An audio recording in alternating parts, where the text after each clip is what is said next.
This is OwlUp, where learning happens in minutes, not hours. For a deeper journey, explore all our courses at owlup.co. Now, let's dive in.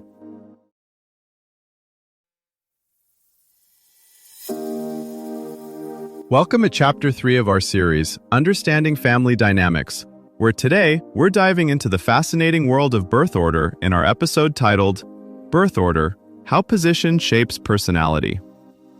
Ever wondered why firstborns tend to be more responsible, or why the youngest often seem more free-spirited? In this episode, we'll explore the common personality traits linked to where you fall in the sibling lineup. Let's get started. About half of U.S. presidents were firstborns, yet many psychologists now argue birth order barely shapes who we become. In this episode, we'll step inside 3 different families and ask, are these oldest, middle, youngest stereotypes real, or just really sticky stories? Here's the twist. The more carefully researchers measure birth order, the smaller its effects look. In huge modern datasets, siblings do differ, but often by less than the gap between 2 random classmates at school. So why do the patterns inside your own family feel so vivid? Part of the answer lies in expectations. Parents often see leadership in the eldest and free spirit in the youngest long before those traits are fully there, then feed them with extra praise, tasks, or leniency. Another part is strategy. Children quietly scan the emotional landscape. Who gets attention for what? What's already taken? And adjust. It can be as subtle as a quieter sibling becoming the family diplomat, or as visible as one child owning the smart one role while another perfects being the funny one. Over time, those tiny repeated choices harden into identity. Zoom out from any single family, and the picture looks even messier. Large studies suggest genes, broader culture, and sheer chance often outweigh position in the lineup. 2 oldest children raised in different countries, or even under different economic stress, can end up less alike than an oldest and youngest from the same household. Still, subtle patterns show up when you zoom in.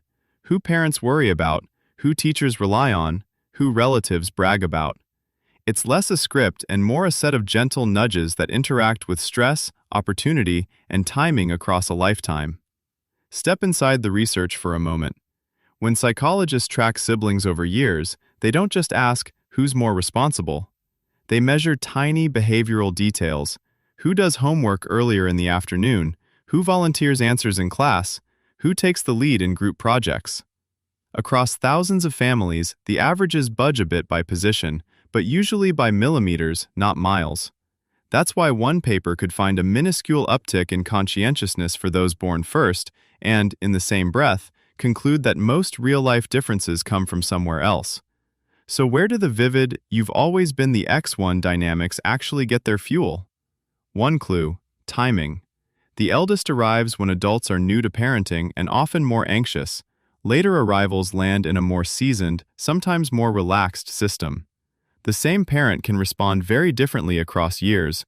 Strict curfews for the teenager who came first, casual texts of, just be safe, for the youngest heading to the same party. Children are not only comparing themselves to siblings, they're reacting to different versions of the same adults. Another ingredient is what psychologists call niche picking, but in everyday life it can look like simple trade-offs. A second child backing away from music because the first already shines there, or a youngest doubling down on sports because school achievement feels taken. These are not passive assignments imposed from above, they're quiet negotiations, sometimes even strategic. If I become the calm one, maybe the arguments stop faster. There's also the wider network.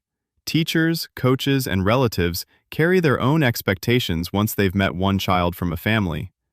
An older sibling's reputation can shadow or shield the next in line. You're Maya's brother? Then you must be good at math too. Or, we'll keep an eye on this one. Those casual comments can open doors or close them, nudging interests and confidence. If you've ever noticed your behavior shift when you visit home, slipping back into the responsible one or the joker, even if your adult life looks different, that's the enduring power of these early patterns. They're not destiny, but they are well-practiced habits, ready to reappear as soon as the original cast of characters walks back on stage. Consider three siblings sitting at a dinner table. The eldest is updating a shared calendar, the middle is testing a joke on everyone, and the youngest is pitching a wild summer plan. None of this proves anything about personality science, but it does reveal the micro jobs people quietly take on: organizer, mood manager, idea generator. Over years, those jobs can become surprisingly stable, even when everyone moves out. You can often spot the residue of these roles far from home. In project meetings, the person who automatically takes notes or volunteers to keep everyone on track is frequently someone who once did similar invisible work with relatives. The colleague who diffuses tension before it spikes often sharpened that skill in childhood arguments. A useful way to see this is to think like a physician reading a chart. Birth position is just one vital sign. It might hint at where to look, who tends to overcommit, who shrugs off structure, but you still have to examine the whole person before you draw conclusions.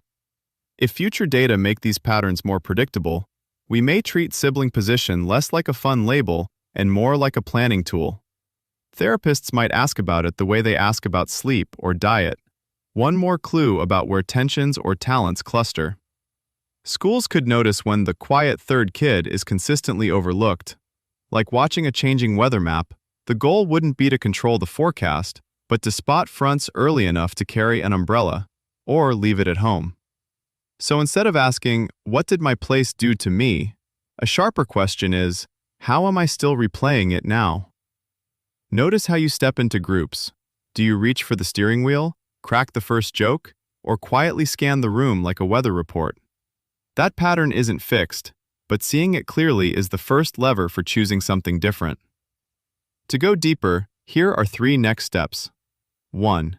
Grab a copy of the Birth Order book by Dr. Kevin Leman and, using the chapter that matches your position, oldest, middle, youngest, only, compare his typical traits list to your own behavior in your family's current group chat or weekly routines.